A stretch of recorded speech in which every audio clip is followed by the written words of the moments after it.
Hello, everybody, and welcome to 3 Point Perspective, the podcast about illustration, how to do it, how to make a living at it, and how to make an impact in the world with your art. I'm Anthony Wheeler. I'm Samantha Cotterill. And I'm Will Terry, and all three of us are professional illustrators. We've all worked for all the major publishers in the business. Together, we've published somewhere around 75 children's books, and we've all taught illustration at university art schools. Each week, we tackle a subject related to illustration from three perspectives. Sometimes we agree, sometimes we disagree, but every time you learn something brand spanking new. That was really well done, everybody. Can we just stand up and take a bow really quick? How are you guys? The three of us have not gotten together here for a little bit. That I texted the text stream yesterday and said we're the dream team, but it's been a bit. How are you guys? I was so confused, by the way, last night. I put Anthony in my phone as Samantha. Yeah. So I got in the thread there's Samantha twice, and you're both talking. And every time you talk, Anthony, I thought you were Sam, and I'm like, what is she trying to pull here? Like you know when you think it's everyone else and it ends up being you. I tend to dominate. I'm a world dominator, even through texting. So my favorite thing though too is I have known Will for let's just say 8 to 10 years, and I love that in the year of our Lord 2025 we just got it figured out. And then in his confusion last night, which I thought he was messing with me, I responded back and said, hey, who's that phone number? And then he's like, oh, no, it's Anthony. It's me. It's Will. And I was like, dude, I know. I was just joking around. And then I still thought that you were Sam saying that. I'm like, man, she's snarky. I swear, the dream team has some problems at the moment. We're going to get a therapist. We're going to do it on stream one day. Oh my gosh. Okay, I need updates though. So, Sam and Will, what have you guys been up to creatively, professionally? How many pickleball games did you get in yesterday? Give me the details. Oh, am I going first? Well, shouldn't Sam go first? No, you go first. Well, I don't care who goes first. You're the OG. The OG goes first. I should have this, but it's upstairs. I got a bronze medal in the tournament, in the pickleball tournament. Hey. That's great. Hey, it's hardware. You know, it's the lowest of the hardware. It's the least desirable. Yeah. In fact, some people probably would rather slink off without getting bronze, but I wear it proudly. Yeah. And how come you don't have it on right now if you wear it proudly? Because I forgot. I was going to actually have it. I was going to show it. I was going to jingle it on the yeah. So obviously pickleball is a big part of my life. And just really, really working on the card game that I've been working on, Wicked Christmas, and trying to get like every aspect of this. There's a new problem, and there's new solutions, and there's more new problems. And so I was working on being my own importer exporter, kind of like George Costanza. And that turned out to be, I think I actually mentioned this on the podcast last week, but it just turned out to be a nightmare. So I hired someone to take over midstream, but now that's causing confusion because there's a thing called a forwarder that basically receives goods from other countries at like at a port like in LA, and then they forward it to the person it's supposed to be shipped to, but they handle all the custom stuff. And the amount of paperwork you would not believe. I'm sure it's because we're trying to prevent smuggling and different things like that. But so I got them involved, and then it got over my head because the person spoke Mandarin and not much English at all.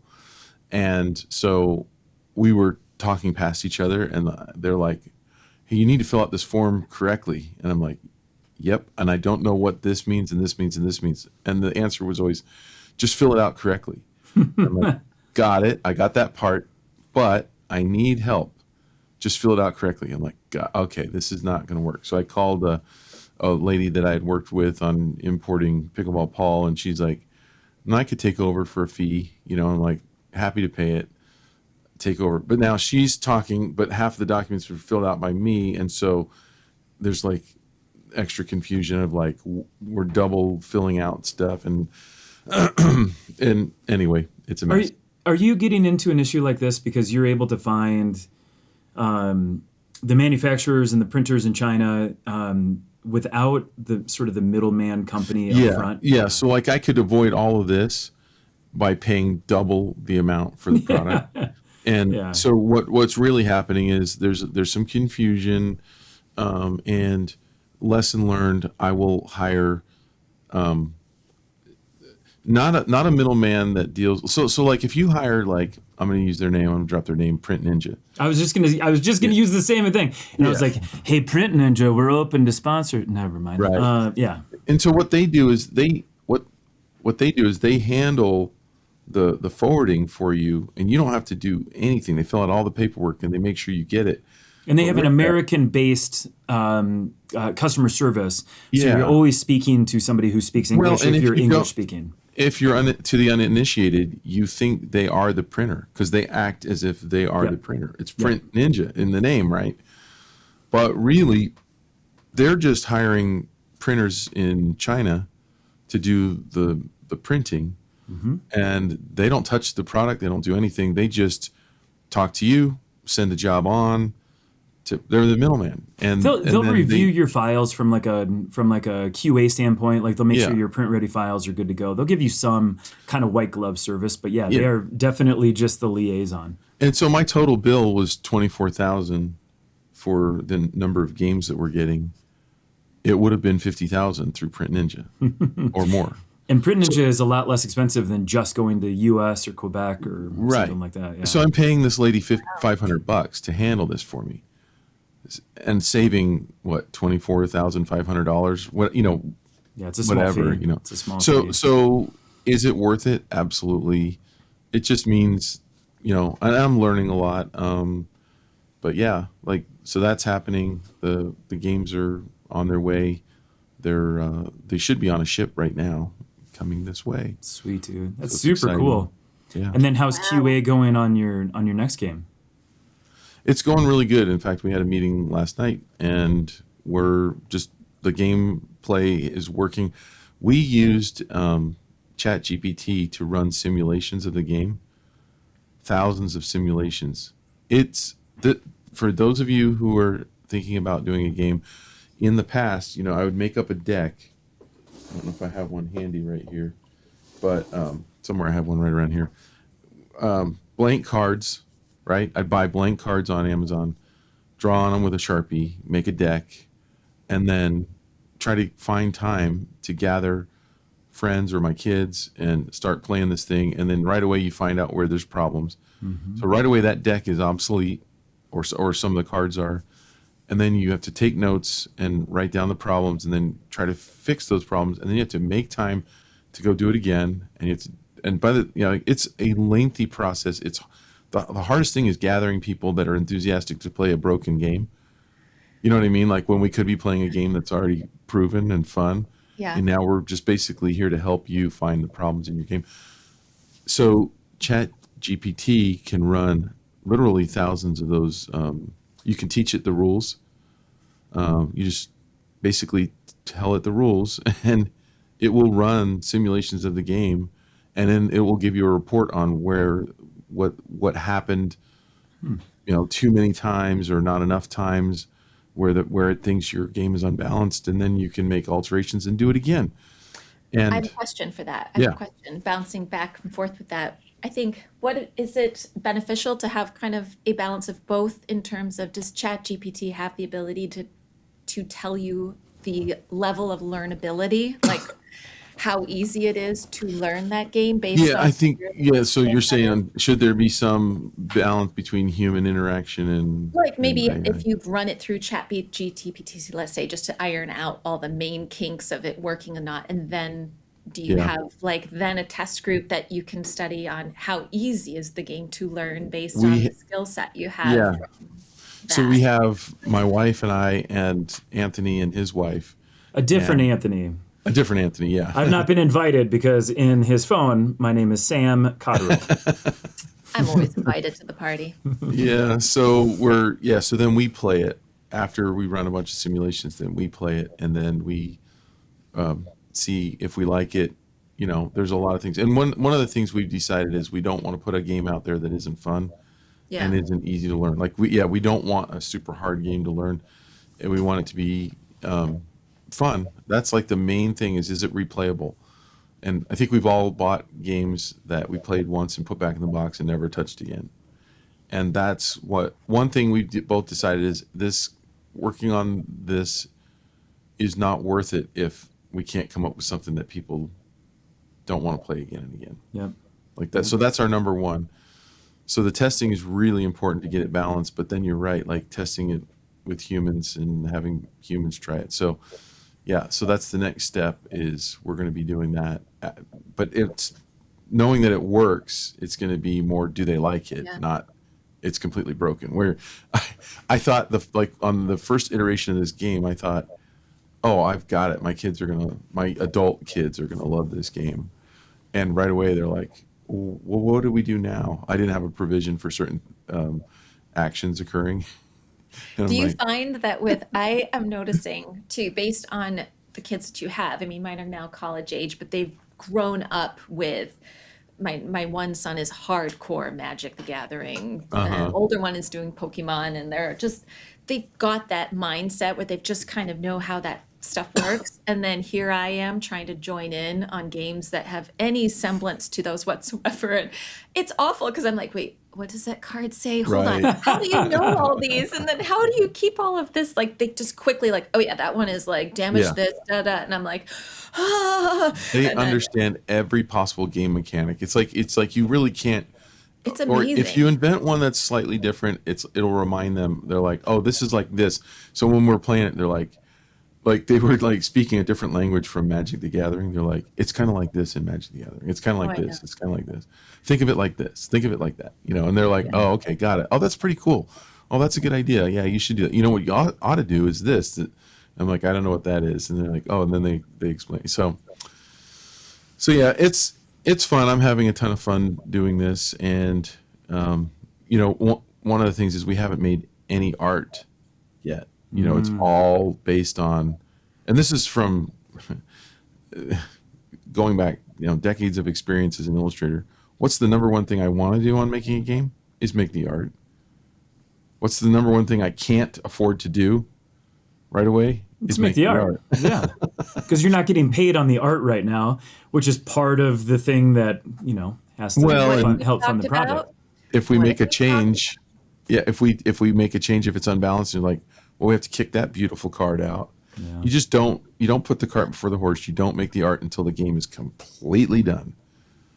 And then you hurry up and make it really quick because you're under a deadline. And then you stress out. Yeah. That's good. Yeah. So That's good to hear, man. Thanks. I love it. Very nice. Sam, what have you been up to? 5'7.5". Welcome back to Mom Jokes with Sam Cotterill. Yeah, that never gets old. Well, it does, but not for me.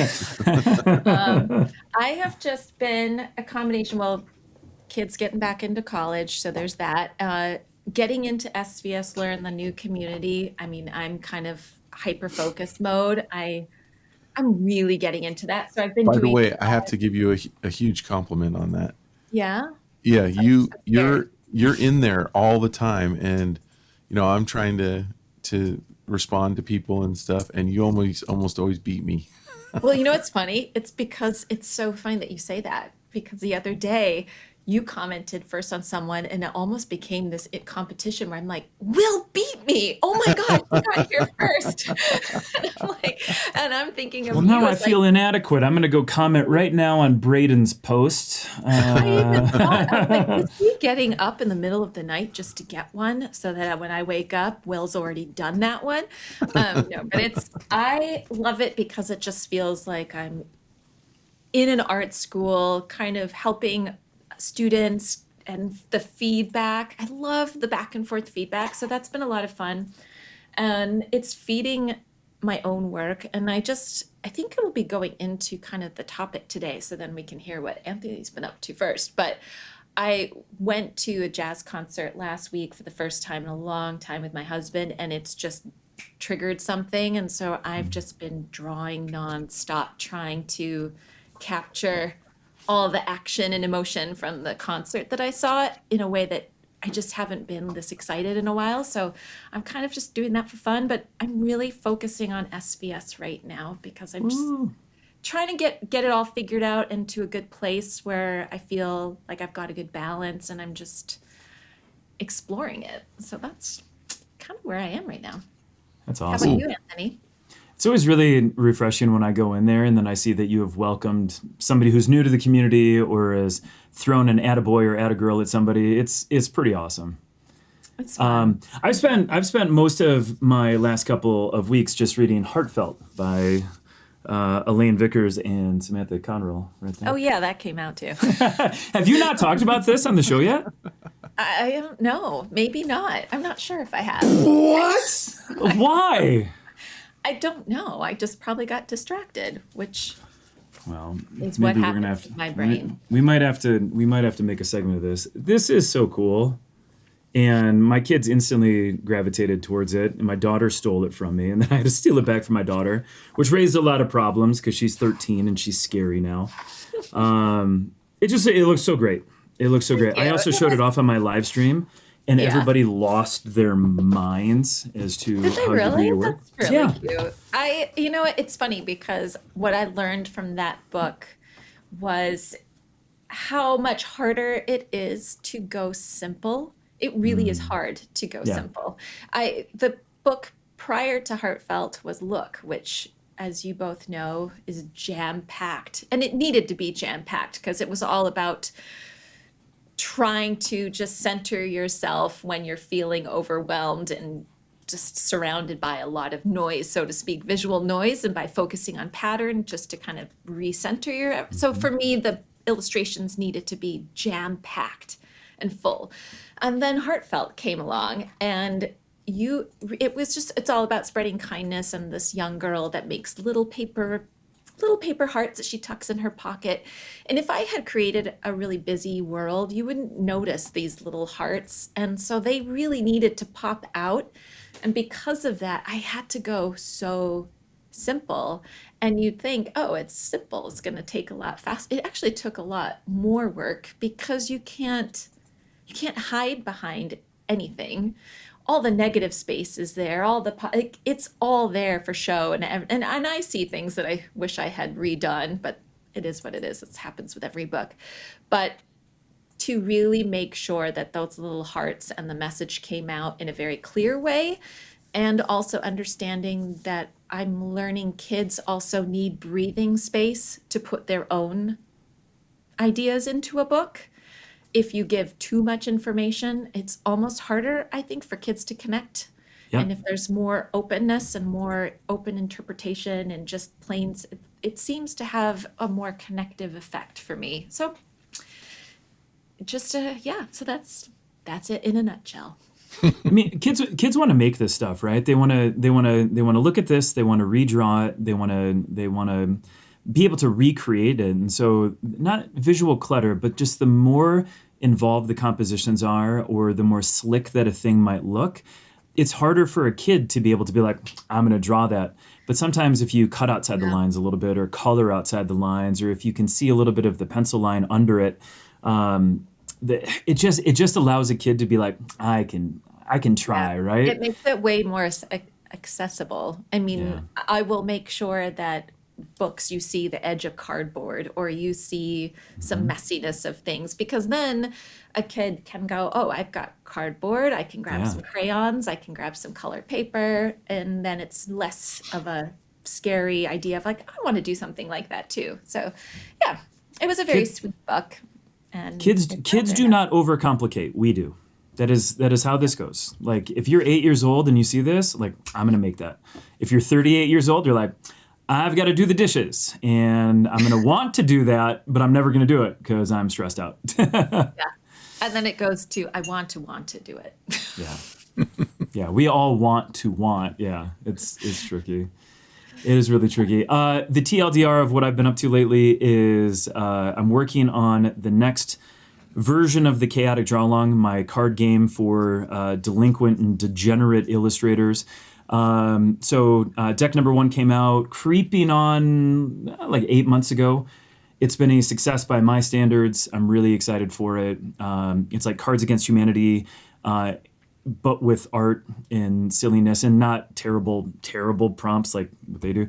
So we're working on deck number 2. We have a plan for expansion packs and booster packs to really like make the game just that much more fun. We're working with some different vendors. I printed my original game in Florida, so I could I could speed things up a little bit, and I could quality control things a little bit. But as Will was talking about, that's expensive, and Yeah. so considering there's a new president, there's a new administration, there's renewed conversations around tariffs, both for Canada and for China. Canadian printing is less expensive than American printing and is really pretty good, but you still have to import and do all your forms and everything. At the moment, there doesn't look to be any real tariff situation in the UK. So we're looking at a printing partner in the UK who could take over all of the chaotic draw along, including our main deck, our second deck, our booster packs, our expansion packs, our deluxe boxes. I'll still pay a premium compared to what Will is paying China-wise, but I've got somebody in the UK who can help me do quality control and stuff like that. So, Cool. but it's all stress. It's just all stress. It makes me want to pull out whatever is left of my hair. And I want to do a shout out to you though, because I know that you pitch it as a game and it's a great game, but it also is like, I was just grabbing it from my desk. Any artist out there, honestly, I guarantee it is a great practice daily if you give yourself, like, I do this every morning now because it opens up my brain a bit. I give myself 5 minutes and I have to do like 3 cards. The drawings suck. They're like very, but they're just giving me prompts that I wouldn't think of to put together, and it forces me to just wake up. And even when I'm stuck and I'm like, things are just, I'll just grab a few cards and I'm like, okay, you got 1 minute, do it. And I just have this deck of cards literally on my drawing table and I just randomly grab some. So I'm honestly, I appreciate it. it's just a great tool for Thank just you. even artists and creativity. So So I really appreciate you saying that, and kind of gives me chills. So the artist tool is where I came from first on it. Like I wanted to make a thing that could get people off their computer and the tablets, even though if they were drawing on their tablet, that could just be a helper to give them 300,000 combinations of ideas. But also recognizing if we want to take this product into the future, it can still continue to be a prompt, like prompt cards, and that sort of thing. But turning it in and making sure we have the correct game mechanics for family game night in schools and stuff like that. And that's the evolution of it, but it will still remain sort of like an artist tool and a classroom tool and stuff like that. And that's kind of my favorite part. yeah, I love it. I mean, Appreciate it. for me, it works best when I give myself such a short amount of Yep. time. Like if I give myself 15 seconds, because then it takes away any of this pressure of it needing to look good or be and I also, what I found that by doing it very quickly, I notice what lines I choose to use to basically tell you that it's a gnome or tell you that it's a school. How can I convey that in the least amount of lines possible? And then that translates to general illustration for your own work, where you can start to edit down of going, is that necessary information? What do I need to include to give the viewer a reading of this is what is being shown? And so you don't even realize, I think, the marks that you make that will symbolize an object until you almost can't think about it. And you have to just, it's like the subconscious does it for you. And it's just, you should really try it with this deck of cards. No, stop. No, but honestly, it's fun. It's good. I did talk to Sam that over at SVS that we should host a session where we can watch Sam in her process and making puppets or cutting paper with the illustrations on and everything. Yeah, but And that so, should not have a time limit because that's no, we need a quick time limit. that's a All right, little I'm scary. tired. I'm tired of talking about me.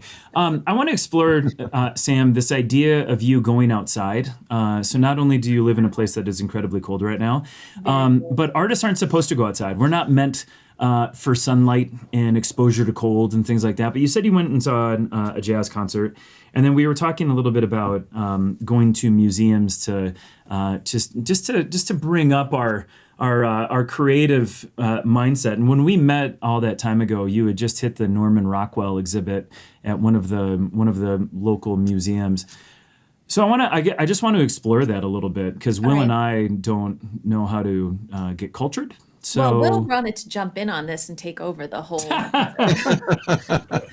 He I wrote a do have 10-page something to script about it. I do have something to share Yeah. when it's my turn. Oh, okay. And I do think it's important to recognize I am not one. Even my husband will say this very much right away. I mean, I have ADHD and I have an AS diagnosis from when I was like, that was in the 80s. So they're like, you have mild autism at the time. But anyway, I am very much an inward person. I am a homebody.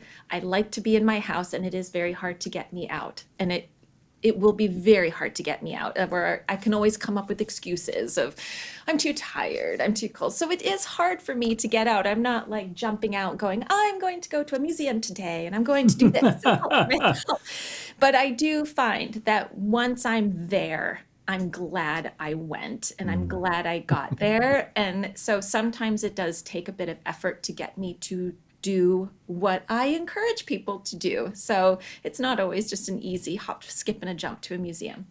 But that being said, there is so much value in just getting out of the house, even if it's just once a month or once a week. I'm not saying like every week you need to be touring the country and experiencing all these things outside the home. The exhibit at the Norman Rockwell Museum, I did that with my son. It's an hour away. And again, this was a moment where I realized we'd lived here for how long and I hadn't gone. And when I was there, I thought, why did I take so long to go here? It was the Mad magazine exhibit.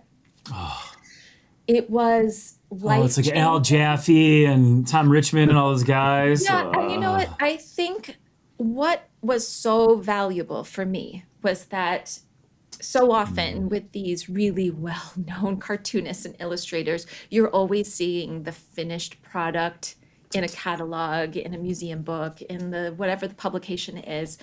And to have the opportunity to be staring face to face with an original drawing where you see this artist is human through their mistakes. You see the whiteout that's been covered. You see the lines that were erased because it was clear that they did not like what was drawn, and it humanized it to a point where you left feeling less intimidated and afraid to try it yourself because you had this a moment of seeing they're human too and they make mistakes too, and what you're always seeing, it's not that they just sit at their desk. Sure, some of them just whip it out and they're like, here, masterpiece. But they also go through mistakes and failures, and it's not always pretty looking.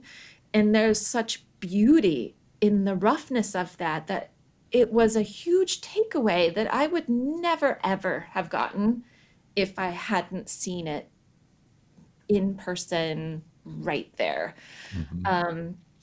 I think being in that space also forces you to slow down and take a moment to just look because there's no distractions really with anything else. You're there to look at the work, and you've been given as much time as you need while you're there to just sit and look and just take it all in. And that was very valuable, very valuable. And then last week, we went to a jazz concert in downtown Troy. Branford Marsalis was playing. And my husband plays Barry sax, and it's been so long since we've been to a concert. And we're like, we need to start getting out more. And let's just do this. Let's go to this concert. And we went, And I had such an crazy emotional reaction to just, I noticed that the whole time I was just sitting there. I had a sketchbook in my bag. I took it out and I was just doodling while they were playing. And the drummer just, the expressions and the body movement, and it just woke something up in me for translating that to figurative work at home. That since I've been home, I'm just going nuts, just trying to get that life that I saw in the performance into some drawing. And so there was a huge takeaway there as well. God, that's motivational, isn't it, Will? But It is. it's what it does. It created an emotional response, and that's something that I think is a very valuable experience that you need to have, that you can't always get at home. I mean, you can get an emotional response if you're watching a really great movie or you're really reading a really amazing book, but when you're in the place watching or experiencing something, there's an emotional response that feeds you for your creativity when you get back to the studio. And it could even be, I mean, it doesn't mean that the only way you can grow as an artist is by affording or going to a museum or concert. You can do that by just getting to a coffee shop and sitting in the coffee shop and watching people around you, or going to the library. I've started doing that. I've been going down car mechanic aisle, or been going down different aisles that are completely different from art, and just pulling out books at random and opening them and seeing what happens, and just watching the people in the library. And the idea is just to get some kind of experience that's different from what you're having in your studio at home, and it will trigger something for your own. I get that from the DMV. Yeah, actually, the DMV has a lot of great people. Well, people are Fine. people are frustrated, Yeah. and they're bored to death. So yeah, Yeah, but you learn about human behavior and interaction. And I yeah. even wrote that down. I went to the DMV last week, and everything is an experience that you can apply to your own work. We went to the DMV, and there was a woman in line that was talking loudly on speaker to someone, and everyone around you. I was just watching them, the body positions, and the trying to subtly let this woman know that you're on, but nobody would actually tell her, could you please not have your phone on speaker? But everyone was telling her with their body language. And as an observer, I was just like, wow, this is a show right now. And I started to look. I was watching these positions, and I was getting something from that moment. So you can find it anywhere. I just getting out of the house, whether it's for errands or chores, find something in that Yeah, activity. stimulating. Yeah. That's cool. Congratulations for going outside. That's Dude, really proud can of we get myself. Will's bronze medal and then send that to Sam? Yeah, Very proud of myself. you've earned it. Yeah, I was. I've not been outside in days, and I'm not joking. It is way too cold for me to go outside right now. Will, when was the last time you went outside? A couple weeks ago. In fact, I have pictures I'm going to share with those who happen to be joining us on YouTube. So for those of you in your car right now, or those of you riding your bicycle, tough luck. Yeah. But if you want to, head on over to youtube.com. we Look went at you and your camper. we went camping, and Wow. we went to the balloon festival in Lake Havasu. And Cool. I don't have a picture here, but and just so, like, for illustrators, a balloon festival is friggin' amazing for drawing. Oh, I bet. I mean, the shapes and the scale. Like, if you want to draw, big, huge shapes, just go and watch them where they're launching. But did you guys know that the London Bridge is in Lake Havasu? Tell us more. Nobody knows this, but unless you've been there, and then you get there and they're like, "Oh, well, have you gone across the London Bridge yet?" And you're like, "What? Like, what are you talking about?" Well, the London Bridge is there. The London Bridge. Yes, the London Bridge. So what happened was, like, I think it was like in the 50s, it got started. The England was gonna basically redo the bridge, like the old one that people got their heads got put on in baskets and stuff. Yeah. and they needed to widen it and stuff, and it was old, and so it was becoming obsolete. So it was world news that they were going to be redoing it. So some entrepreneur from over here heard about it, raised the funds, and basically said, "Can we buy it?" Yes. And so it's a stone bridge, mind you, a huge, massive, massive stone bridge with 5 huge arches. I Okay, had no idea. I that could tell ships my can go mom. under. Yeah, and Wow. they labeled each block with the number. They numbered each one, and they loaded them on ships and barges and got them, and then trucked them to Lake Havasu, which is on the border between Arizona and California, and reassembled it over this Wow. part of the lake that goes out to an island. So anyway, I got to go over the London Bridge, and it's really, I mean, like, it's cool. You're walking on this bridge, and you're like, in that basket, it's the same light posts where they hung the heads or the heads of people that, I mean, it's pretty crazy. So that's an influencing your next picture book project, right? Is all Yes, the heads hanging exactly. from London Bridge? Only they'll probably be like heads of little furry animals. No, I'm just kidding. Oh God, why? This is not creepy Well, at you all. started it, Anthony. I apologize for doing that. That's awesome, dude. So Those yeah, photos are anyway, great. and that's about it. And there's a pickleball paddle at the end. Even better. So I want to lean into your technical expertise. So over at svslearn.com, for folks that are subscribed to the studio tier, so there's different tiers that people can be subscribed to for different levels of support, education, community involvement, etc. There's a 24/7 hotline, and this 24/7 hotline gets a lot of really incredible questions. Without going into a ton of detail, one of the awesome members over at SVS Learn was offered a contract for literary representation. And Will, you had a really interesting insight about that. And I wanted you to talk about it for a quick second. yeah, so we all we in the business eventually, when you get work, you're going to be given a contract to look over, and basically every contract that comes to you from a publisher is going to it's there's tons of stuff in there. There's a lot of legalese that you don't understand, or that's hard to understand, or that you really have to read it again and again and again to try to unpack it and understand. But in the end, it's basically this: in case anything goes wrong, this contract means it's going to be your fault as the illustrator. That's how I read it. Right? Always. It's Yeah. like, this protects us from you. And so as illustrators, we're faced with the fact that, especially when we're brand new, we didn't go to law school. We don't have any money often to hire an attorney to decipher this on our end, because they had an attorney draft it, right, on their end.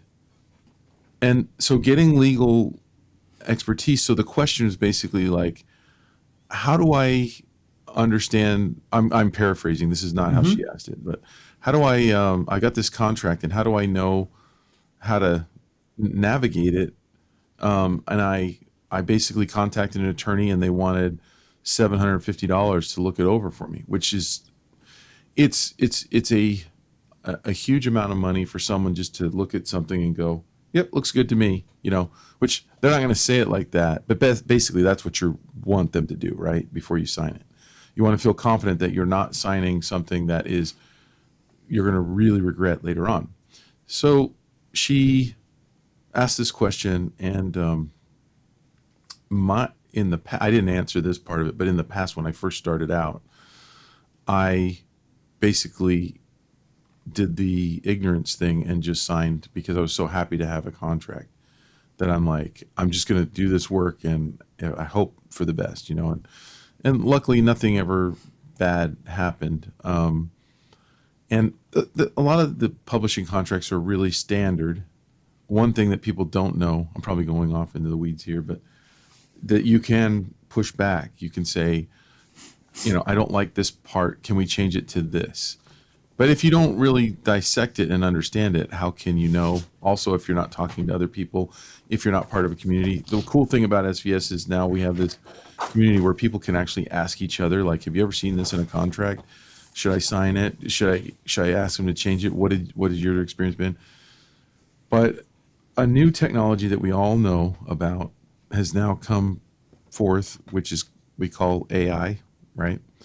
And the crazy thing is the AI is getting good enough now that it can actually read these contracts for us and explain what each line means. You can copy paste a line and say to like ChatGPT, you can say, treat me as if I'm completely, ignorant to legalese or to law. You can use those terms and explain this to me as if I'm, 20 years old or 15 years old or something like that, and it will do it. It will break it down and it'll explain and it'll give you options. It'll give you pros and cons sometimes. And so you can use that. Now, some people might say, yes, but can I trust that? Right. And like, I would say, what does that mean to trust it? Like, could it get it wrong? Probably.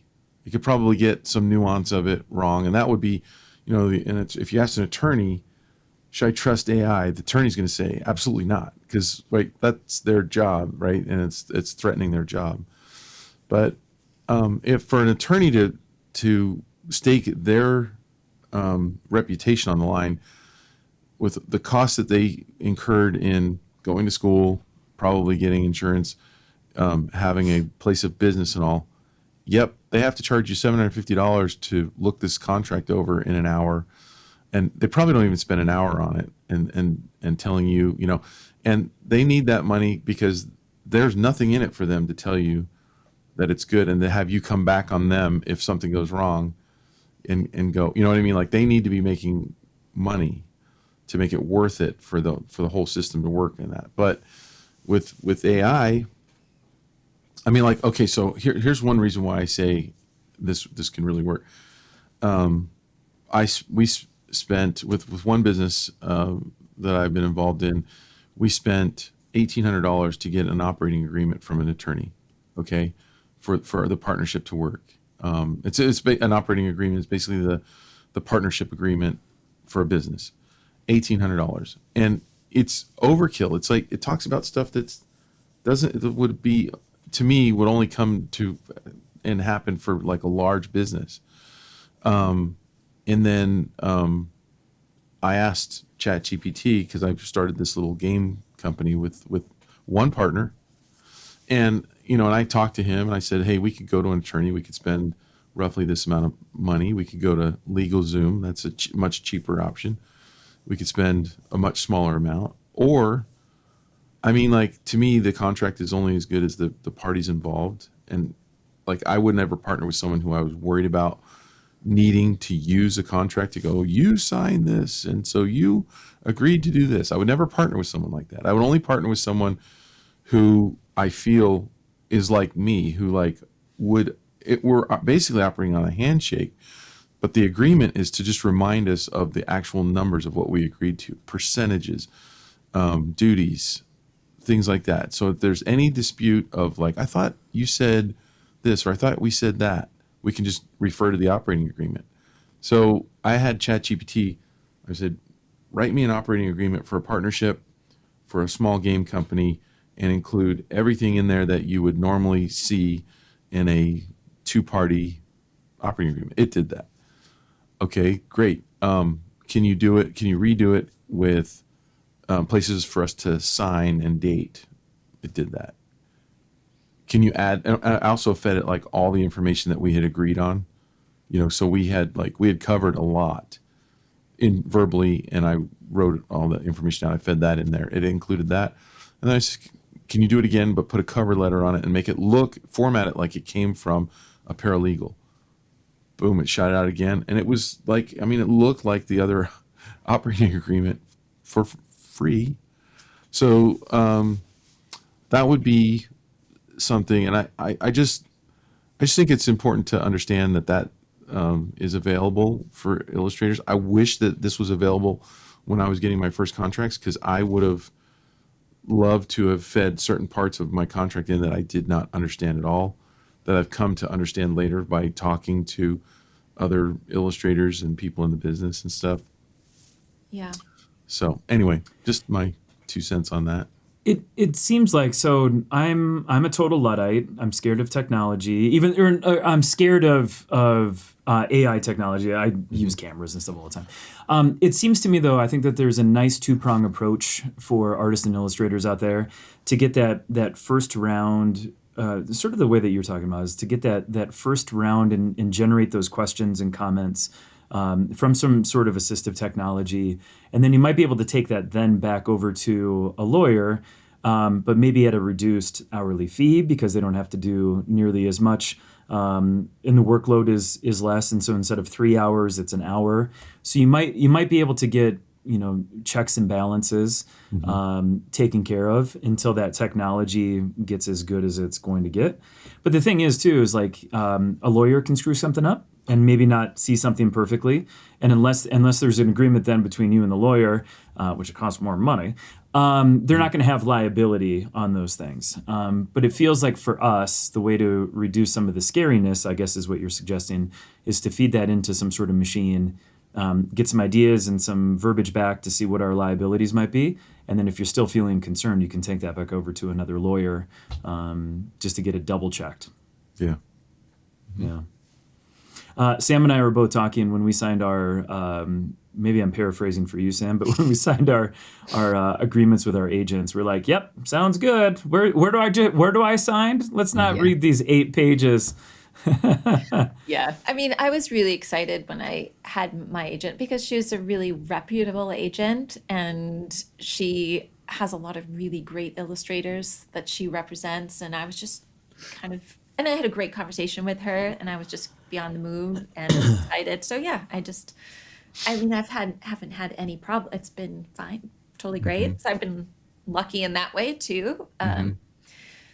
And for me, it was a lot of based on who the agent was as an agent and who she represented and the experience that the other artists had working with her. It just kind of made me feel confident in signing it for me personally. So I don't really have any, I'm just kind of sitting back on this. I would say this, that your agent contract is way more important than a contract for a book or a cover or some artwork. And the only reason I say that is because you're with your agent for years. Yeah.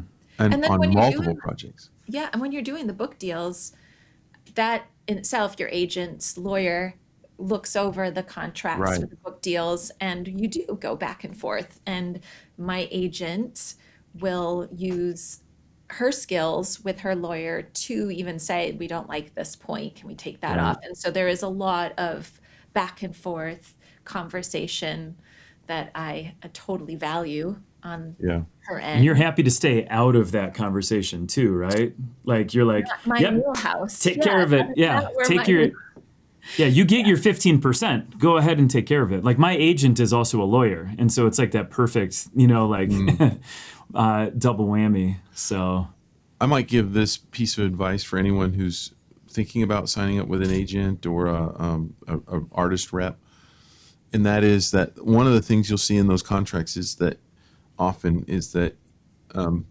you have to, if you decide to terminate the relationship, you have to stay with that agent for X amount of time. One of the things I've seen common is 6 months plus 1 month. 1 month for every year that you were together. So, and I have an example of a friend who was with an agent, and things started to go really bad. And I won't talk about what was happening, but he decided that it wasn't good for him anymore and he wanted to terminate. Well, he hadn't read that part of his contract. And this agent was the type of person who, she was actually an artist rep, who was now, of course, I'm only getting the story from one side.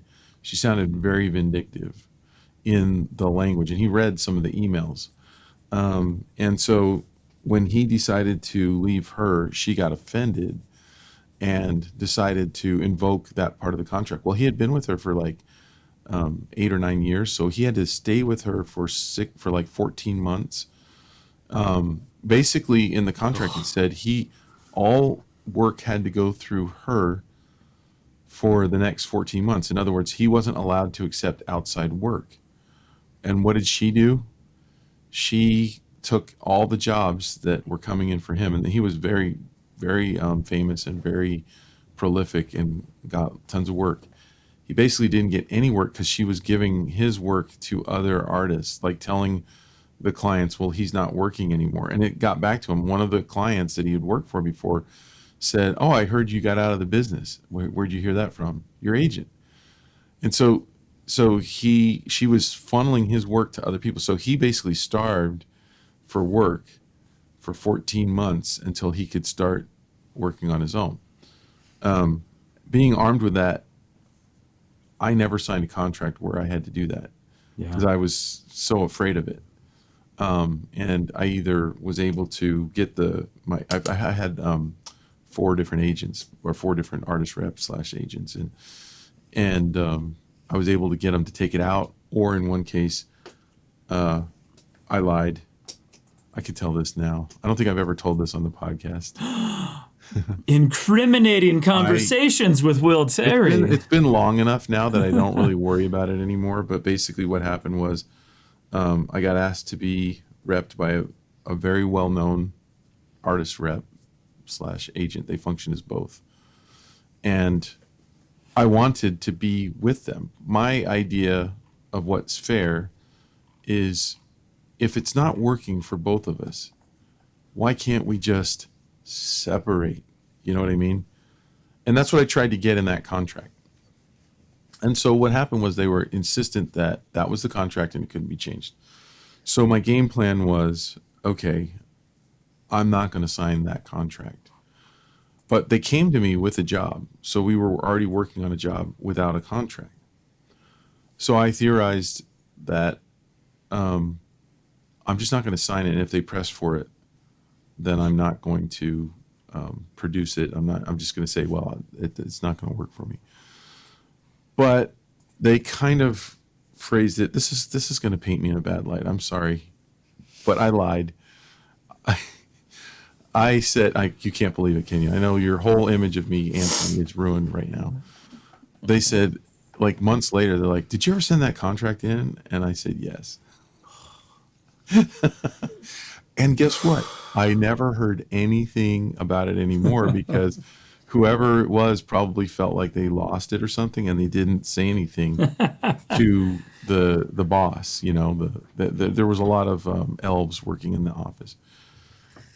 But I did hear that when things finally did go south, and they did, and it's another long story, and I look at it as the agent and myself made mistakes on this particular children's book project.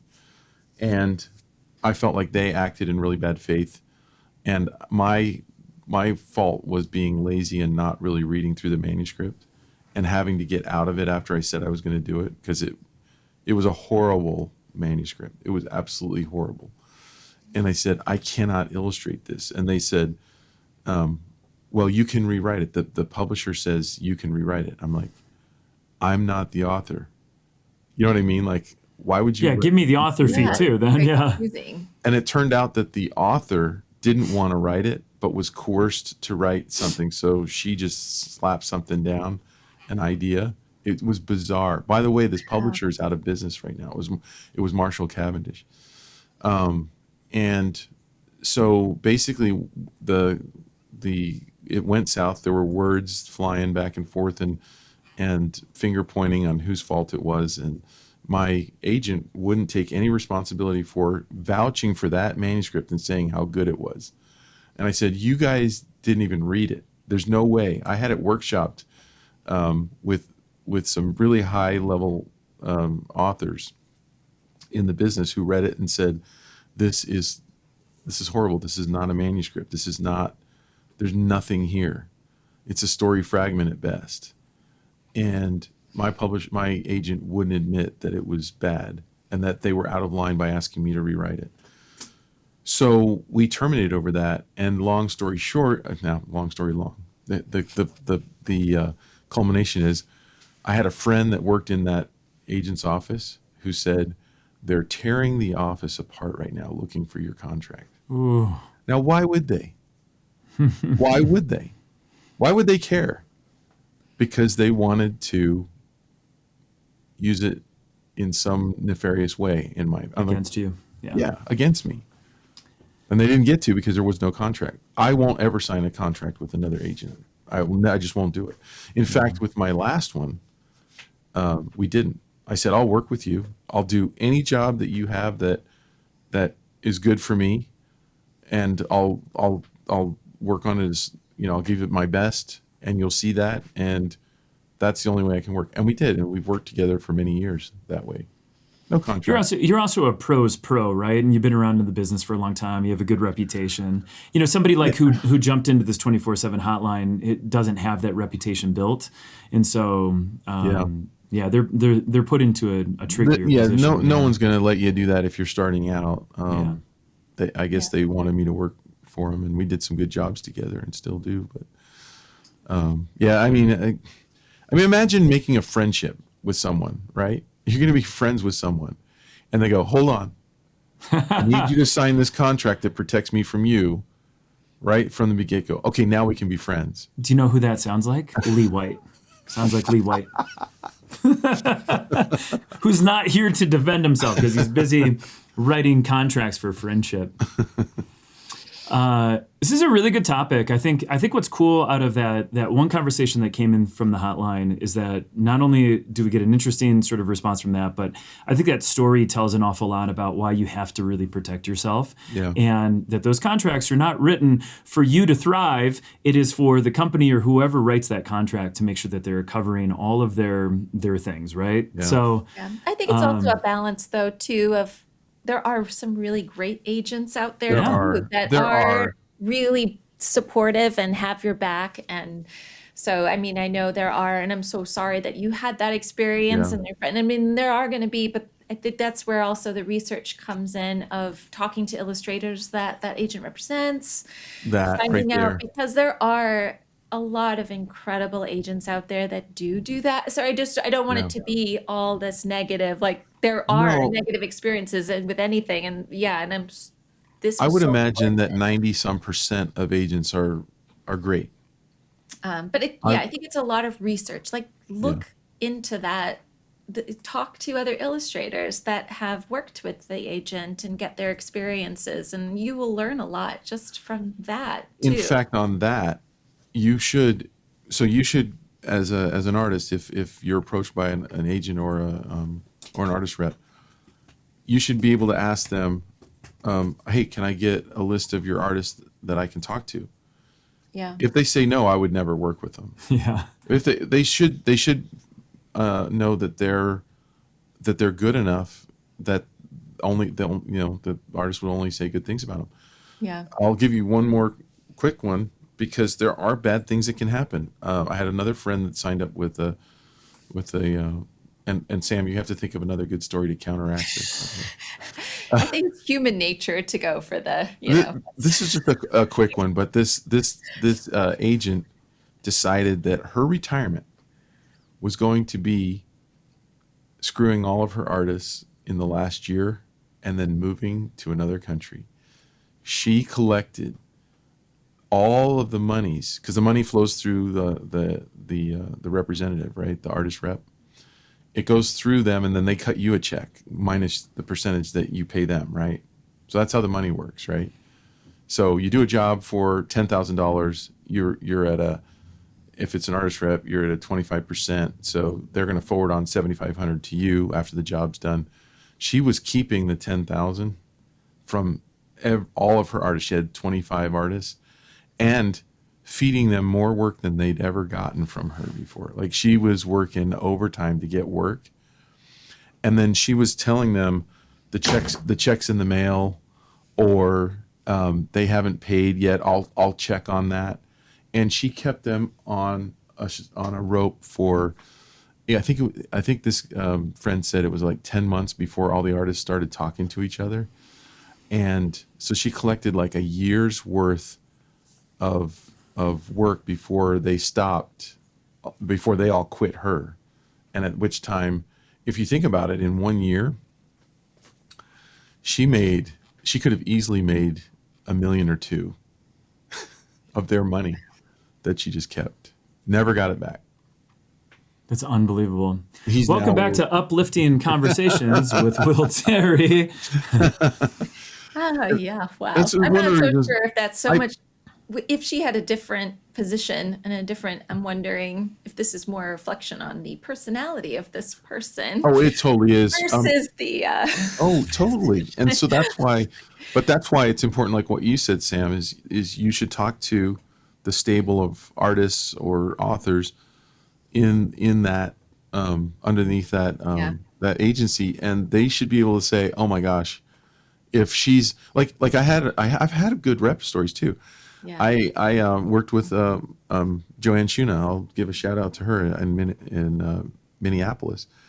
And when I called, she gave me the numbers of some of the artists. I called them, and they acted like, "Oh, she doesn't just rep anybody." And I'm like, "No, she already asked me." She's like, "Oh, she already asked you? Well, then say yes." Like, like she's so amazing, and she was.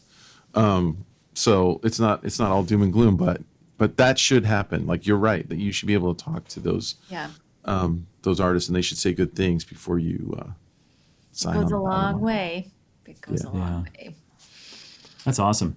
I want to give a quick shout out to the 24/7 helpline for the studio members or the studio tier members over at SVS.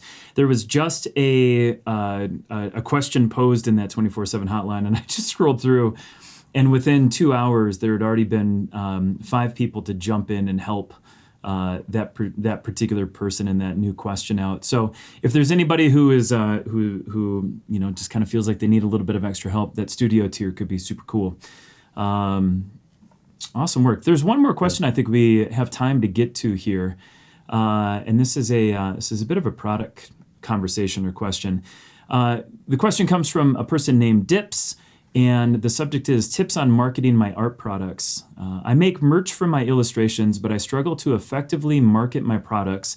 Someone suggested I try storytelling marketing, but I'm unsure how to apply it to my items like stickers, notepads, calendars. Any tips and guidance on how I can improve my marketing?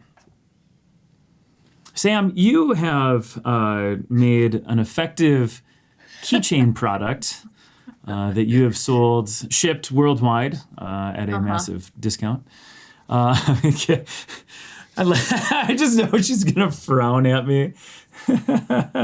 Well, the funny thing is I actually had to go to the post office yesterday to send some stuff to the publisher, and the guy was like, I hope there are no keychains today. And he still remembers. He's like, I will never forget your mistake. That's what he said. I'm like, I love that you live in a small enough place that the postman knows you. That's great. It's the most Mayberry thing of all time.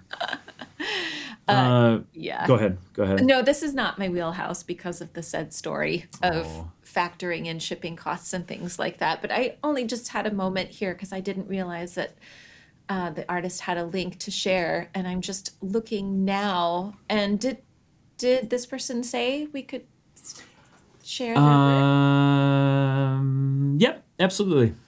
So Anthony, if you want to share the screen, it's really adorable stuff. I mean, it lends itself perfectly for stickers and products. And this is unfortunately not my wheelhouse. I think Anthony, you actually I was might be picking better on you. versed on it. All I can say is be wary of the keychains. Be wary of the keychains. Yeah. I mean, Will knows this. Marketing anything is really tough. And whether you're marketing yourself to a literary agent, back to a publisher, or if there's any project or anything out there, sometimes it's really difficult for us to communicate what we do well and how we should get other people to be involved with it. I think storytelling marketing is really been sort of all the rage since TikTok and Instagram Reels and YouTube Shorts has really sort of come on. And it is just it's an effective way to be able to get like-minded people to relate to each other, and then at the same time be able to sell them things. Now this work, it's really adorable. So like, without getting too much into it, I've got Nico's work here up on screen. It feels, I mean, there's really nice silhouettes. There's a nice pattern. The colors are really vibrant. The one thing that I don't see from this particular Instagram, not that it needs to, is I don't see any of the artists. I don't see any of the behind the scenes. And I think with social media right now, and especially with generative AI and how I think concerned a lot of us artist illustrators really are about generative AI, I think one of the big ways that we can sort of get around and be able to market our stuff is also to put ourselves out there just a little bit more. Like, I think this stuff looks really cute. It's But I really would love adorable. Really yeah, adorable. I think my only worry is that such a flooded genre, that's like right. with stickers and product, that you have to really find Yeah. some way to stand out a bit from the sea of. We've got a couple really incredible stores near here that my son loves to go to for stickers, and it's overwhelming the amount of adorable, cute stickers that I'm looking right now as you're scrolling. Like that one spot there with the April meow mail, Yes. um, right there, to me, that has something that has a bit of a narrative, but it's a little different from the other images that are these kind of silhouetted, cute, which are really great, these cats. Yep. But to me, I see a lot of that. And what makes this work stand out from all the other cute animated, like little cat faces and drawings, and it's not taking away at all from the cuteness and the this, Yeah. but Correct. it's Yep. just trying to find that angle that maybe helps you to kind of stand out from the other drawers of stickers that you're pulling out, that it's almost harder to kind of think. That's the biggest challenge, I would. Yeah. How do you think Hmm. about I that? think you should do much more of this stuff, Sam, because I think you're really smart. I think the product either tells the story or the person tells the story.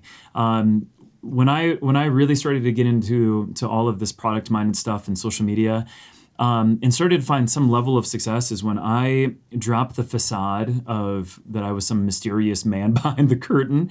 And I started talking about my life, and I started talking about the things going on in my life, and I started talking about my kids, and how we were just having our third baby, and how I had just quit my day job, and I was relating stories back to my childhood.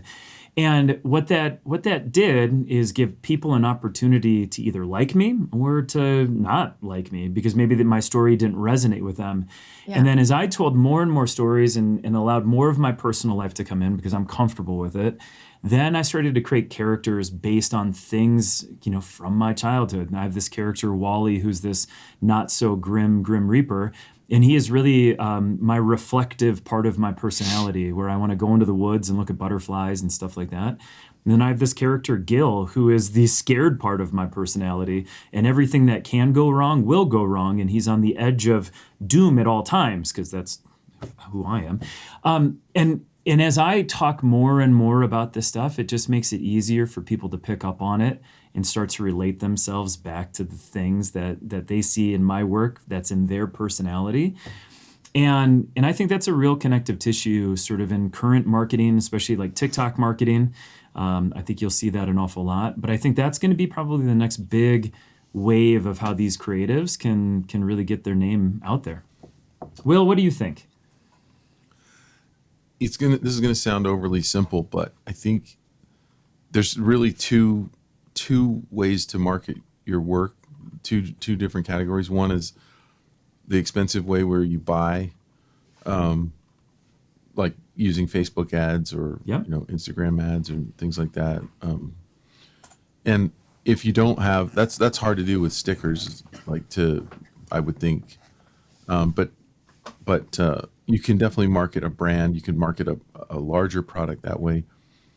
The other way really is to have a lot of traffic on your site, have a lot of people coming for a specific reason, and then it's like, oh yeah, do you want to support my work? Do you want to take a little piece of this with you? Do you want to celebrate it? and brag to your friends that you're also part of this thing. I mean, like if you think about a brand like an old brand like SpongeBob, but like for a while there was SpongeBob everything everywhere, right? And how did that come about? How did someone end up with a SpongeBob sticker? It wasn't from marketing a SpongeBob sticker. It was from the content of SpongeBob, right? The following of that thing. Yeah. And so like what I notice is like the people that seem to sell a lot of merch, right, are the ones who have provided some kind of entertainment, mostly for free, that people follow and really fall in love with. And then they go, I want more. What else there's sticker. Oh, I've got to have that. So you don't set out to sell stickers. You set out to give a gift to the world. And one example I love to use is the oatmeal, right? Yep. Matthew Inman, who gave away his web comic, got millions of people following it. And then, there's a merch store where you can buy a mug. You can buy a mouse pad. You can buy, just all the different things. Are you going to go there? Yeah. Mm-hmm. So I think what you need to do is think of what cohesive idea or fun thing can I do to get people that have to come and see my next Instagram. It's not just because it's cute. It's because it's telling a story. And I don't know if you've seen that guy on YouTube that started it. He's like, I think it's the guy that started it. He's got a beard. And he like started by looking at like construction sites and like seeing disasters happening and like going, and then looking over here and going, have you seen those? Mm-mm. Oh, you haven't seen that on like on Reels? I like dudes with beards though, to be honest with you. So the shtick is, and there's a bunch of people copying him now.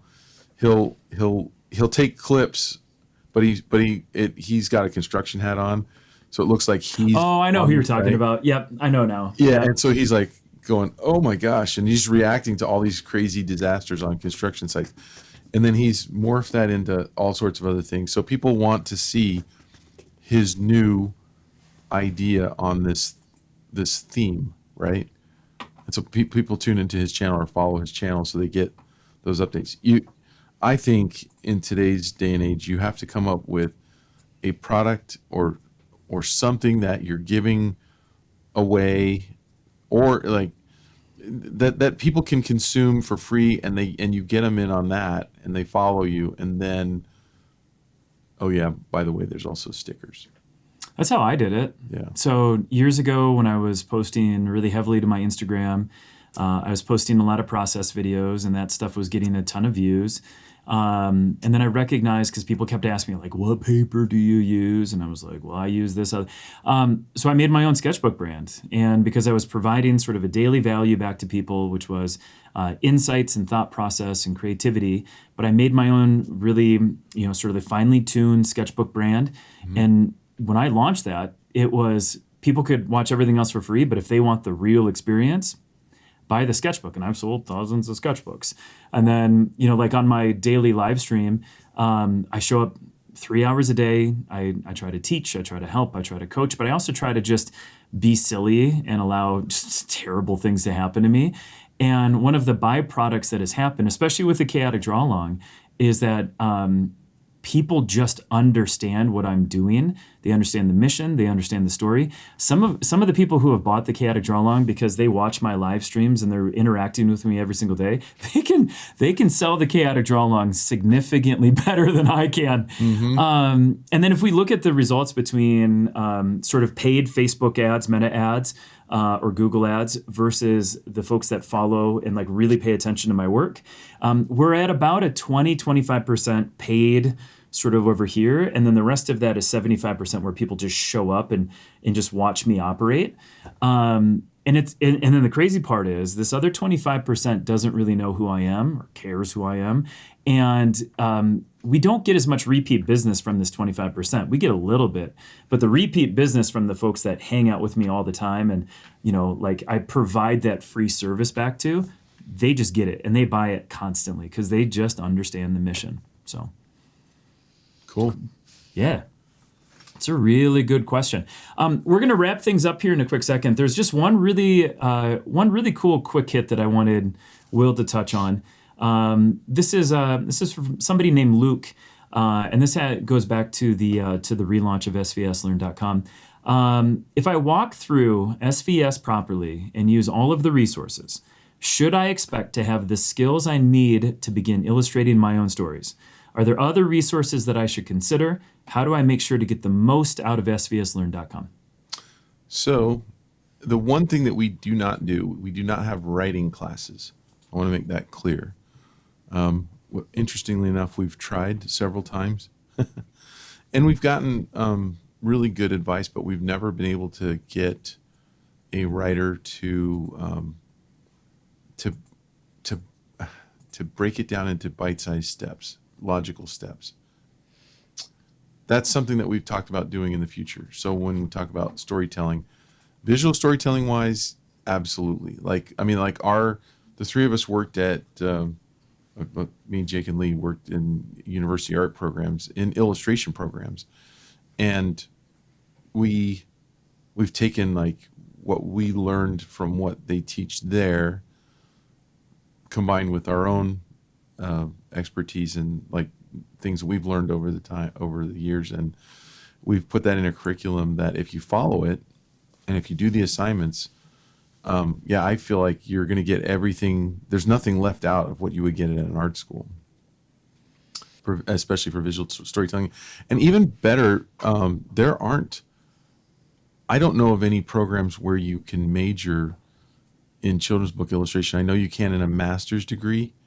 I don't know about an undergrad. There might be, but it's almost always just like an illustration general degree. But with SVS, we've tailored it more to storytelling. So instead of some of the assignments you'd get in an illustration program, you're getting everything focused towards becoming a better visual storyteller. So I actually think our curriculum's better for that than anything we've seen in art schools, simply because they teach you to become a little bit more generalized illustrator, and we're more focused. Yeah. And I think a lot of it too is you get out of it what you put into it.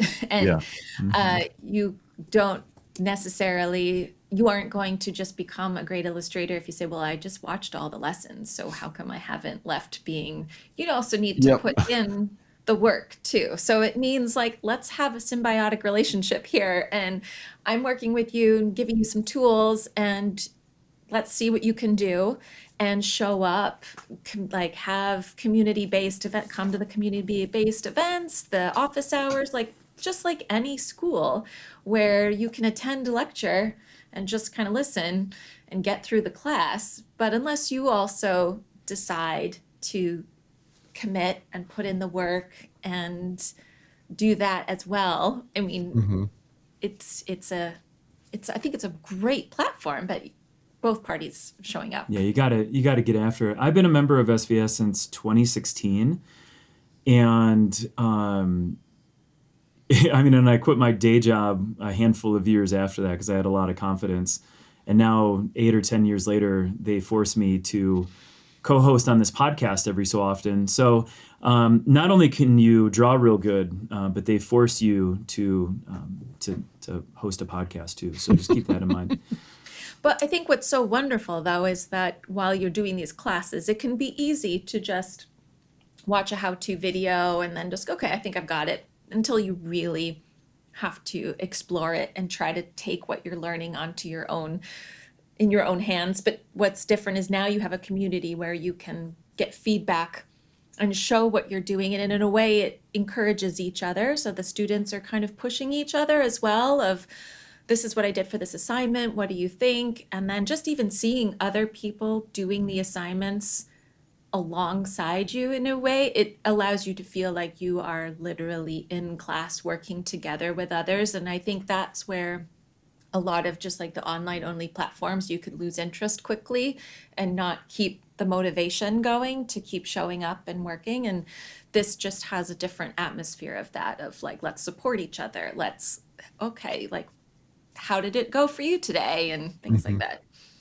Yeah, and beyond the classes themselves, there's also the 24/7 hotline.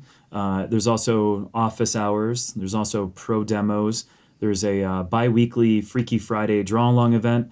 And there's a whole bunch of like how to fix your art. There's a whole bunch of live interactive sessions that people can jump in and out of to get more of that, classroom type fulfillment. So, and then just even seeing students say, I really am struggling with this. I'm not sure how I feel about it.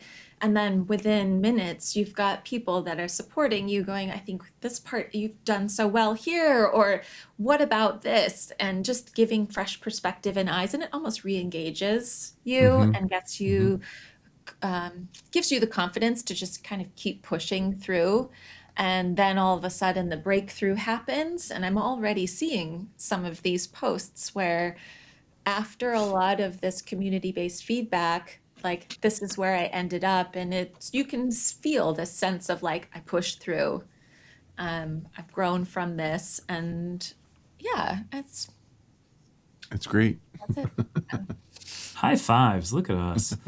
Well, unless you guys disagree, I'm going to take us out. Take us out. Sounds good. Take us out. Oh, I'm going to do it like Jake does, and this is my impersonation of Jake. All right, everybody, thank you for joining. I'm kidding. Thank you for joining us.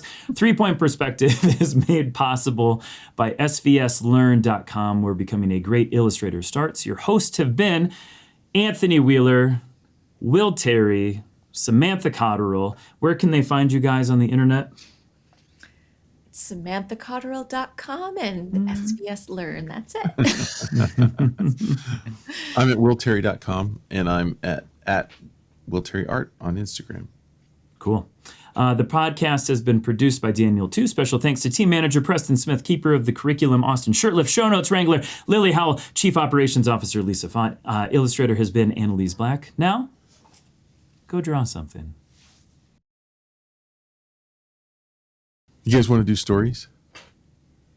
Oh my gosh. I have time for a story. Last time we did stories, I told the longest story about me being a hero at kickball. And the amount of responses and DMs that I've gotten about that story is mind-blowing. Because there's a lot of people who can relate to being the unfit, not athletic fifth grader, and yeah. Yeah. I was the one that they aimed the ball at. Undodgeball. Oh yeah. Oh yeah. All right, so yes, let's do some stories. I don't have any right now. Maybe one will pop up as you guys go. So You want me to start? yeah, let's hear some stories. Okay. Let's see. I have a couple here that I could do. Okay, I'll do this one. All right. My dad took me to a movie. I don't remember what the movie was. Doesn't matter. I was probably 13 or 14. And we go into this movie theater, and I think the movie must have been either it was an obscure movie or it was towards the end of the run, because there was like nobody in there, right? There was like a couple of guys up more towards the front. There was someone over here. It was one of those big movie theaters back when we had big movie theaters too, And we go in, and we've got our popcorn, and we sit towards the back. And then as we're sitting there, this guy wheels probably his mother in, and she is old and decrepit and like hunched over in a wheelchair, right? And we got the normal sized bag of popcorn. He bought her the tub, the barrel of popcorn, So this little tiny little lady, and she's hunched over, and she's got this big huge barrel, and she's like, her hand's shaking. You can see as she brings it up to her mouth, and she's eating the popcorn, And she's like probably Parkinson's or something. And not that Parkinson's is funny, but it actually. All right, Daniel, we got to cut this out of the podcast. It always happens. Stay with me. Stay with me. So she's eating the popcorn, and the movie hasn't come on yet. And then whenever this was before digital, right? Like you go in there now, and there's like commercials playing and everything. This is like, for those of you who are in your 20s or something, back in the day, it was a blank, dark screen, and you waited for them to like turn on the movie.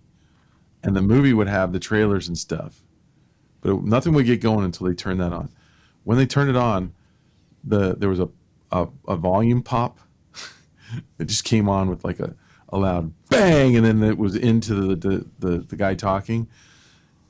And what we saw was a mushroom cloud of popcorn. This lady just jerked and threw. I mean, like, she was already like, kind of like this, and boy, I mean, and now that was funny, and my dad and I were laughing, trying not to laugh out loud. But the funnier thing was the guy up on the left, throughout the whole movie, during parts of the movie that wasn't funny, he would start busting out laughing again. And he would get us going again. It was that funny. What's the first? That's amazing. You are a good storyteller, even though Daniel's gonna have to cut this all out. What's the first movie that you guys remember seeing in the movie theater? Wow. Oh, I know. I actually remember this. Okay. I don't know what it was called, but there was a banshee in it. There was like a ghost that was called a banshee, and I was sitting in the back of it was at a drive-in. I was in the back of our station wagon, and my parents had passed back this milk carton of malt balls. They came in a milk carton kind of a thing. And I just was eating them, just pounding them down. And I got sick and blew mothballs everywhere, all stinging everybody. I think mine was E.T. I think that was my first movie, and like Will, it was we had that station wagon with the faux wood grain sides, and then this was we would used to sit in the back and do puppet shows for the cars behind, clearly before. That is the least surprising thing you've ever said, Sam. Oh yeah, that was a light bulb moment. I just didn't realize I was doing puppet. Probably very poorly done puppets too, still. But yeah, and I know I was probably doing humor that my parents wouldn't have approved of if they actually turned and looked at what I was doing in the back. But it was pre-seatbelt time, you were just, we're old. We're old. Yeah, I think all of us have sat, and this new generation doesn't understand, but all of us sat in the back of a station wagon with absolutely no seatbelt. And then we would lay back there. We'd put our pillow back there. We would do just about anything that was unsafe. And our parents were like, "Hey, man, why don't you get all the way to the back, huh?" Pulling faces at the people behind, like. If we were messing up back there, he always knew he could just hit the brakes and get us to slide all the way up to grab us and knock some sense into it. I think my first movie, the one that I have reimagined at a minimum, was seeing Return of the Jedi in a downtown Galleria movie theater, like a really, like, in my estimation, it was like this incredible movie theater. They changed it into a Barnes and Noble years and years later, and so but I remember seeing Return of the Jedi. I was born in '79. Jedi came out in '83, and I remember seeing the movie with my dad. And there was an intermission. Do you remember 15-minute intermissions so people could go out and go smoke and go buy popcorn and stuff? You have this much memory at 4? It's like it's seared into my brain, Wow. and it's the vision of Luke Skywalker walking down the stairs on Mos Eisley to go discuss things with Jabba the Hutt. Like, I can envision it perfectly. Wow. Yeah. And that just came in my brain. I have to just now comment on the ET thing, because then I realized it's gross now, but I was really cool for 2 days post ET video, because this was before my headgear retainer, which that's another story. First of all, wait, listen. I had 2 headgears. I had the headgear that was just around the neck. Yeah. That was for my mall hair. When I could go to the mall and hang out and do my hair, my mom would let me wear just the neck retainer. But when I went to school, it was the full-on hat retainer, where I would try to pull hair out to cover the straps. Not a good look. But before that, I did have a retainer that I figured out. I figured out if I flipped it vertically and pushed my tongue against it repeatedly, it was like, and I would go "ET phone home." I was like, people were like, "Whoa, dude, you're like." Well, they didn't say dude. But they'd be like, "Whoa, you're like ET." I'm like, "Yeah, I'm like ET." So That was your moment, huh? that was my moment. I mean, I had like retainer talents. How have you not made a book about a girl and her retainer? How has I don't this not know. happened? They saw a British family and they just knew there was money to be made. I had a retainer. I had braces from second grade through junior year of high school. Wow. Yeah. That's unbelievable. Yeah. It's That dentist, generations that needed fixing all in this mouth. of interesting United Kingdom type teeth. Yeah. Sugar in our toothpaste kind of thing. Yeah. Oh. That's unbelievable. Good stories, you guys. This is great. Again, this is the dream team, guys. We don't need Lee. We don't need those other guys. We don't need Jake. I mean, we can take Jake every once in a while.